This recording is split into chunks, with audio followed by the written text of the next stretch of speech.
The story begins with a young man named Ben. He is trapped inside a mysterious room, and he must find a way out quickly. Otherwise, his life is in danger. From this tense moment, the narrative shifts 3 days back in time, taking us into a flashback set in Chicago. Here, we are introduced to 6 different characters whose lives will soon intertwine. The first character we meet is Zoe, a physics student. Her holiday break is about to begin, and her professor encourages her to step outside her comfort zone during this time. Next, we see Ben, the same boy from the opening scene. He works as a stock boy in a grocery store, but dreams of securing a corporate job. Unfortunately, his habits of drinking and smoking prevent him from getting hired. The third character is Jason, a successful stockbroker with a passion for writing. Each of these 3 individuals receives a mysterious box from someone they know. Opening the box is not easy, but using their unique skills, they manage to unlock it. Inside, they discover an invitation to an escape room, a puzzle-like labyrinth. The challenge is clear. If they can successfully escape, they will win a prize of $10,000. Intrigued by the reward and the adventure, all 3 decide to participate. When they arrive at the location, they meet 3 more participants. Amanda, a soldier, Mike, a truck driver, and Danny, who is equally curious about the game. Now, all 6 of them are gathered in the room, but strangely, no one is there to welcome them. They wait for a long time, expecting the game master to appear. When no one shows up, Ben decides to step outside for a cigarette. As soon as he touches the door handle, it breaks off in his hand. At that moment, everyone realizes the truth. The game has already begun. This is the escape room, and now they must work together to find a way out before it's too late. On the table, the group notices a large number of magazines, and every single one carries the same name, Dr. Wooten-Yu. Alongside these magazines, they also find a book with the words Fahrenheit 451 written on it, which refers to a temperature. They realize that the broken door handle is connected to a temperature controller. Zoe walks over and sets the controller to 451 degrees. As soon as she does this, countless red lights on the ceiling turn on. These lights are actually heating coils, and the room's temperature begins to rise rapidly. The more they interact with objects inside, the more coils activate, causing the heat to intensify. Panic starts to spread among them. While searching for clues, they notice a nameplate on the wall that says Dr. Wooten-Yu. It reminds them of the common advice to always use coasters on the table. Coasters are usually placed under glasses, and when Zoe presses one of the coasters, a hidden door opens, revealing a duct passage. All 6 of them press down on the coasters, and the duct opens fully. However, they cannot leave unless the coasters remain pressed. To solve this, Zoe places a glass of water on one coaster, and soon they all place glasses on each coaster. This keeps the duct open, allowing them to crawl through. As they reach the other side, a sudden explosion occurs, but they narrowly escape and find themselves inside another locked room. This new room requires a password to unlock, and the clue points to 7 letters. On the wall, they see the phrase, "You will go down in history." Ben suddenly recalls singing a song with his friend in the car, a song that mentions the name Rudolph. When they type Rudolph into the lock, the door opens successfully. They step out into a space surrounded by snow. The atmosphere is freezing cold, and distant mountains are visible. As Danny moves forward, he realizes that what they are seeing is an illusion. It is actually a 3-dimensional projection displayed on a large screen. When Danny touches the screen, a vent beneath it opens, releasing icy air into the room. The temperature drops sharply, and they understand that if they don't escape quickly, they will all freeze inside. The group discovers a door, but to open it they must first find a key. As they search, they come across a single warm jacket. They quickly realize that the game is designed to make them fight over it, since there are 6 of them, but only one jacket. Instead of turning against each other, they decide to share it, wearing it one at a time. Zoe is the first to put it on. Soon, they also find a fishing rod. When they lower its line into a hole filled with water, they realize the water is extremely deep and the current is very strong. Meanwhile, Zoe uses a compass she had picked up earlier, which guides her to a frozen polar bear statue. When she reaches inside its mouth, she discovers a magnet. She brings it back to the group, and together they attach the magnet to the fishing line and lower it into the water again. This time, something sticks to it. As they pull it up, they see an ice cube lodged between iron bars. Inside the ice cube is the key they need. They try desperately to break the ice cube, but it proves too solid. Ben remembers he has a lighter, and as Danny goes to retrieve it, the ice beneath him suddenly cracks. He falls into the freezing water, and the strong current sweeps him away. Tragically, Danny loses his life in the icy depths, and with him, the lighter is gone too. The group is shaken, realizing that without the key, they will all perish within hours. Determined to survive, they press the ice cube against their bodies, using their own warmth to melt it. After hours of effort, they finally free the key. They rush to place it into the lock, but to their shock, the door does not open because it isn't the real door. The actual exit is hidden behind them. As the ice around them begins to collapse, they sprint toward the back door. Just before the floor gives way and the freezing water consumes the room, they manage to escape into the fourth chamber.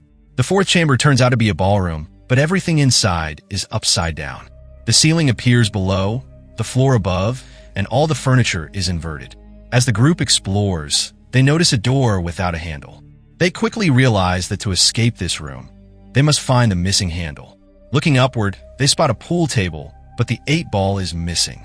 The name of the chamber is revealed as the 8-ball pool room, which makes it clear that the missing ball is the key to their escape. Amanda climbs up toward the pool table and discovers a safe. To open it, they need a 4-letter password. Meanwhile, the floor beneath them begins to slide away piece by piece, revealing a terrifying drop below. Zoe notices a puzzle on the wall and manages to solve it, which provides the code for the safe. Amanda opens the safe and retrieves the 8-ball. To their surprise, this ball is actually the door handle they need. Amanda now has to cross to the other side where her teammates are waiting. She hangs from the pool table and tries to make her way across. Suddenly, the ball slips from her pocket and falls. Determined, she jumps down, grabs the ball, and quickly hands it to Jason. But at that moment, the floor beneath her collapses. Amanda clings to a dangling telephone wire, suspended above a deadly drop. With no way to climb back up, she loses her grip and falls into the abyss. Amanda's tragic death shocks the group, reminding them how dangerous this escape room truly is. The 4 remaining participants manage to open the door and step into the next chamber, which resembles a hospital. Inside, there are 6 beds, each with a file placed on top. These files belong to the 6 individuals chosen for this deadly challenge, though now only 4 remain. As they examine the files, they realize a chilling truth. Each of them has survived a tragic accident in the past where everyone else died. They were the sole survivors, the lucky ones. Now, the game master wants to determine who among them is truly the luckiest. They soon discover X-rays of fingers, and Ben recognizes that the markings are actually sign language. He explains that his brother is deaf, so he understands the symbols. The signs spell out EKG, leading them to search for an electrocardiogram machine. They find it, but at the same time notice a countdown timer running in reverse. Only 3 minutes remain before poisonous gas fills the room. Zoe begins smashing the surveillance cameras, convinced that if they keep following the rules set by the unseen controllers, they will never escape and will all die. Jason, however, insists on another approach. He tells Mike and Ben that if they connect the machine to their hearts and achieve the correct heart rate, the door will open. He tries first, but the door remains locked. Then Mike attempts it, and a voice from the radio echoes through the room, testing her limits. Jason interprets this as a clue that they must push their heart rates higher. He convinces Mike to let him administer an electric shock to raise his heart rate. Tragically, the shock sends Mike's pulse soaring, but instead of opening the door, it kills him instantly. Now only 3 remain. Jason realizes his mistake. The solution is not to increase the heart rate, but to lower it. He connects himself to the machine as the toxic gas begins to spread. He calms his mind completely, slowing his heartbeat little by little. Finally, the door unlocks. Jason and Ben rush through to the other side, but Zoe refuses to follow. She has understood that if she continues to play by the rules of those controlling the game, she will never truly escape. As the gas overwhelms her, she collapses unconscious. Meanwhile, Ben and Jason enter the next chamber. Ben confronts Jason, accusing him of killing Mike to save himself. He recalls Jason's past. Years ago, when Jason's boat capsized in the ocean with a friend, there was only one life jacket. Ben believes Jason sacrificed his friend to survive. Jason admits this is true. But now, both of them must focus on finding a way out of this nightmare. Inside the chamber, Ben and Jason discover a golden handle.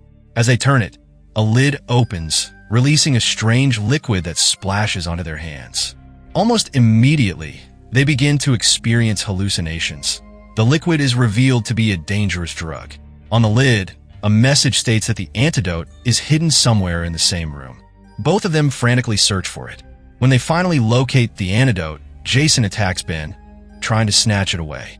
But Ben manages to inject himself with the antidote first and escapes from the chamber.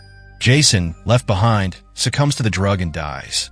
Meanwhile, Zoe is shown back in the hospital room. Two masked men enter to repair the chamber, but Zoe has survived by using an oxygen mask. She fights back, attacking the men and proving she is still alive. At the same time, Ben reaches another chamber where he must enter a 4-digit code to unlock the door. And this is the same moment we saw at the very beginning of the story, before the flashback. He finds a book with a quote that hints at a clock. Although no clock is present, he notices pictures arranged like clock hands, pointing to the correct code. Ben enters the digits, unlocks the door, and steps out, only to face the Game Master. The Game Master explains that every year they organize competitions like this, selecting different categories of people. Last year, it was athletes, before that scientists. Just like wealthy gamblers bet on horse races, the world's richest elites place bets on these escape rooms. If the person they bet on survives, they earn billions of dollars. Ben believes he has won and will be set free, but instead the Game Master tries to kill him. At that moment, Zoe arrives and shoots at the Game Master from behind. Even then, he attacks Zoe, but together Ben and Zoe overpower him and escape. Ben is taken to the hospital, and after recovering, Zoe returns with a detective. But inside the building, all evidence has vanished. The police refuse to believe their story, especially since drugs were found in Ben's body. Zoe realizes that the name Dr. Wooten was never a real identity. It was a code meaning no way out. The game is not over. 6 months later, Zoe meets Ben again. She shows him a newspaper clipping reporting the deaths of their 4 companions, but she knows the articles are fake. Zoe reveals that she has discovered the location of the next escape room, inside a Manhattan building. She already has flight tickets for both of them. The film ends with a glimpse of preparations underway in Manhattan, where new traps and puzzles are being designed. The organizers even have information about Zoe and Ben's flight, proving they're already being targeted. And that brings us to the end of today's journey. A film that blends suspense, mystery, and psychological tension, leaving us with the thought that sometimes survival is not about strength alone. It's about choices, luck, and courage. If you enjoyed this explanation, don't forget to hit the like button and share your thoughts in the comments. Your support motivates us to bring more thrilling stories straight to you. And of course, subscribe to the channel so you never miss the next breakdown of movies, filled with twists and surprises. Thank you for watching, stay curious, and I'll see you in the next video.